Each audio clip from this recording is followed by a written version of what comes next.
النهاردة أول أسبوع في شهر جاي على ربنا، شهر أغلى شهر على ربنا بعد شهر رمضان المبارك. كلكم عارفين أنا مين؟ أنا آلاء عبد العزيز، الداعية الإسلامية. أنا مش فاهمة حاجة.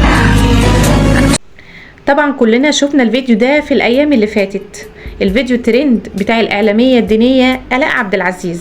احب اقول لكم ان دكاتره الطب النفسي قالوا ان مريض انفصام الشخصيه ما بيبقاش عارف اصلا ان هو مريض، لكن آلاء عارفه ان هي مريضه، وده بيثبت كذب كلامها.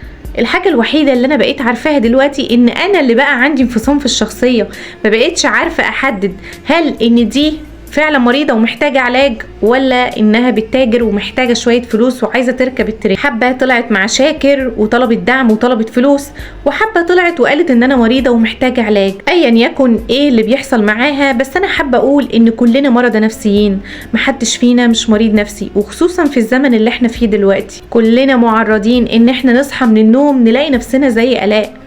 بس انا كل اللي طالباه ان احنا ندعي لها ونقف جنب منها لحد ما ترجع زي الاول واحسن، وربنا يرحمنا ويهدينا الى ما يحب ويرضاه، وربنا يرحمنا من شر الفتن ما ظهر منها وما بطن.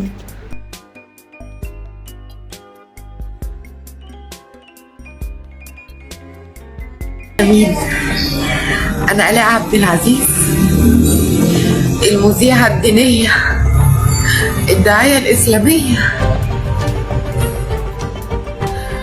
اللي حصل ان انا فجأة نمت، صحيت لقيت نفسي قلعت الطرحة.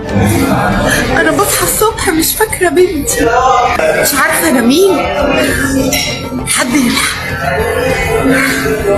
انا ليلي، انا ليلي.